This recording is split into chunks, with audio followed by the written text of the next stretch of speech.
About 1 in 3 women over 50 around the world experience an osteoporotic fracture,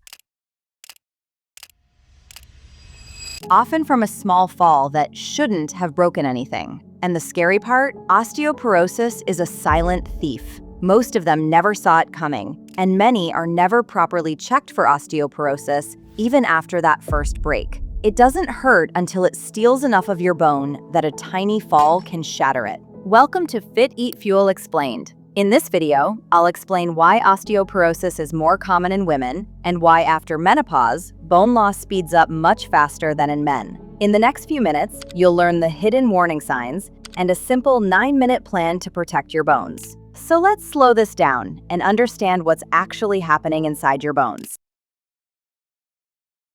Women are more likely than men to develop osteoporosis and fractures. Osteoporosis simply means your bones have become thin and fragile. But here's what most people don't realize. In your 20s, you're basically depositing money into your bone bank. You're building strength without even thinking about it. But somewhere in your 30s, that balance shifts. You start losing a little more bone than you're making. Not enough to notice, just enough to slowly change things in the background. And then menopause hits. Estrogen, which has been protecting your bones this whole time without you even knowing it, starts dropping. And that slow leak, it turns into a faster drip. It's not weakness, it's biology. Now add real life to that. Sitting most of the day, not getting enough sunlight, skipping strength training, smoking, drinking heavily on weekends. All of those tiny things, they stack up over years. But here's the part that really bothers me, and almost no one talks about it. You can look fit, you can look strong, you can be doing workouts, and still be losing bone. If you've ever crash dieted and pushed your body so hard that your period stopped for months, ever been on steroid medication for asthma or autoimmune issues, or even had thyroid or diabetes problems that weren't well controlled, and the gut issues that mess with nutrient absorption. All of that can quietly chip away at your bones. And the scary part, you don't feel it happening. You can feel lean, you can feel energetic, you can feel healthy. Meanwhile, your bones are getting more fragile behind the scenes. And that's why I don't want you thinking osteoporosis is just something that happens to old women. It's something that builds silently over time. And what you're doing in your 30s and 40s absolutely matters. Pause here and quickly check yourself in your head. Are you over 50 or postmenopausal? Have you ever broken a bone from a minor fall? A fall from standing height or less? Did your mother or grandmother have a hip fracture or get shorter and more hunched as she aged? Have you missed periods for several months in the past because of extreme dieting, very low body weight, or intense training? Have you taken corticosteroid tablets, like prednisolone, for several months or longer, for asthma, arthritis, or other conditions? If you said yes to any one of these, your bones deserve attention. In 2025, the U.S. Preventive Services Task Force recommended screening all women 65 and older for osteoporosis, and screening younger postmenopausal women who have one or more risk factors using a clinical risk assessment. The main test is a bone density scan called DXA, which compares your bones to those of a healthy young adult and gives you a T-score, showing whether your bones are normal, slightly low, osteopenia, or in the osteoporosis range. So if you've had a fracture from a small fall, don't just fix the bone and go home. Ask your doctor whether you should be evaluated for osteoporosis and get a bone density scan.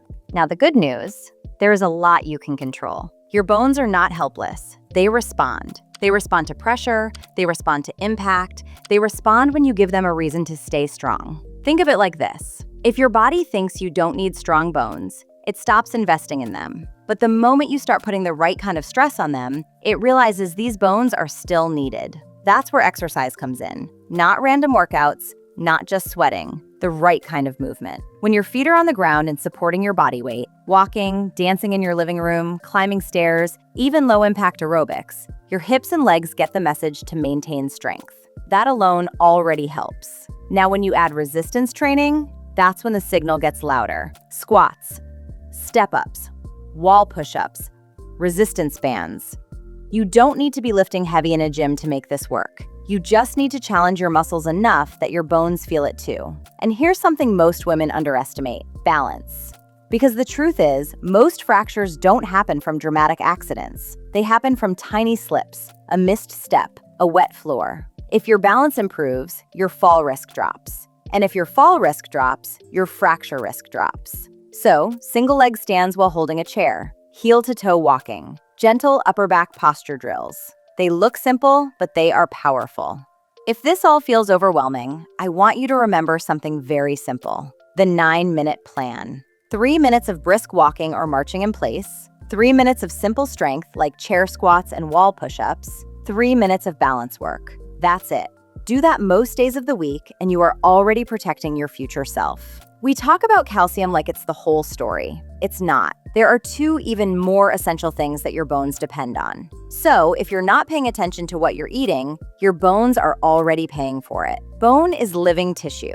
It has a protein framework first, and then minerals like calcium settle into that structure. If the framework is weak, the minerals have nothing strong to hold on to.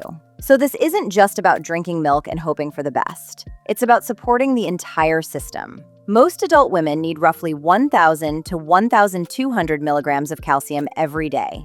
After menopause, it's usually closer to 1,200. Not occasionally, every single day. And I want you to honestly ask yourself if you're actually hitting that. 1 cup of milk does not cover it. A little curd here and there does not cover it. Assuming your diet probably takes care of it does not count. You need consistent, reliable sources. Milk, curd, sesame seeds, almonds, tofu, small fish with bones. These are not once-a-week foods. They need to show up regularly. And before you rush to buy high-dose supplements, pause.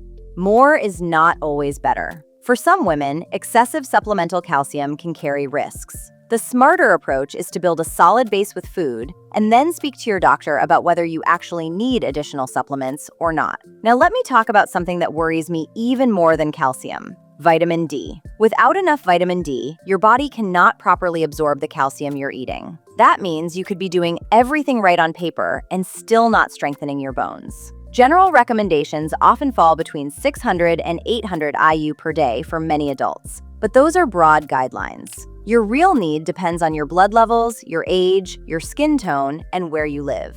But for many women, especially after menopause, sunlight alone may not be enough. That's when doctor-guided supplementation becomes important and safe. Now, the most important thing: protein, because this is where so many women fall short. If you are dieting hard, if you are cutting calories, if your plate is mostly carbs with barely any protein, your bones are not getting what they need. The collagen framework inside bone is built from protein. When protein intake is low, bone structure weakens. Muscle mass drops, balance declines. Fall risk increases, which leads to a chain reaction. Now zoom out with me for a second and hear what you don't want to. Smoking speeds up bone loss. Heavy alcohol weakens bone and increases fracture risk. Being underweight raises your risk. Sitting for most of the day makes everything worse. None of this is about one dramatic mistake. It's about quiet neglect over years. Feed your bones properly. Move your body with intention. Get your levels checked instead of assuming you're fine. Looking healthy does not automatically mean your bones are strong. Now, there is something important that y'all should be clear about. Sometimes lifestyle is not enough. If your bone density is already in the osteoporosis range, or you've had a fracture from a small fall, this is no longer just about eating better and lifting weights. At that point, the risk of doing nothing is higher than the discomfort of considering treatment. There are medicines that slow bone loss, and others that help build new bones. They're not for everyone, but when fracture risk is high, they can significantly reduce the chance of something life-changing, like a hip or spinal fracture. I know there's fear around medication, but untreated osteoporosis has real consequences too. A fracture can mean chronic pain, posture changes. If your doctor recommends treatment, it doesn't mean you failed. It means you're protecting your future. And medication never replaces movement or nutrition. It supports them. You still train and eat properly. You still protect your balance and your home. Make decisions from understanding, not fear. Think of your bones like a freedom fund. Strong bones aren't just about numbers on a scan. They decide whether you can travel, climb stairs, play with grandkids, or live independently in your 60s and 70s. If you're in your 20s, 30s, or 40s, this is your building phase. Every strength session, every walk in the sun, every protein and calcium-rich meal is a deposit into that future freedom. If you've pushed your body hard with dieting, missed periods, or long-term meds, this is your sign to start paying your bones back, not punishing them further. If you're postmenopausal, this is your protect phase. You're not too late. You're just at a stage where every small habit counts extra. 10 minutes of movement, a smarter plate, taking your prescribed treatment. You're choosing how mobile, confident, and independent future you gets to be. If this feels like a lot, remember, you have more control than you think. Start small and keep it simple. Walk briskly or dance to your favorite song. Add a few chair squats, step-ups, and wall push-ups. Finish with standing on one foot while you brush your teeth. Add one calcium-rich food and one protein source to your next meal. Spend a little time outside with your arms and face in the sun. And if you can, ask your doctor about checking your vitamin D level. If you're over 50 or postmenopausal, schedule a checkup and ask directly, "Should I get a bone density test?" Finally, don't keep this to yourself. Ask your mom, your sister, your best friend when they last thought about their bones. Together, we can turn osteoporosis from a silent epidemic into a real conversation and a plan. Make sure you subscribe to Fit Eat Fuel Explained, because these are the things no one tells you until it's too late. And if this video helped you, share it with at least one woman in your life who needs to see this. Thanks for watching. I'll see you in the next one.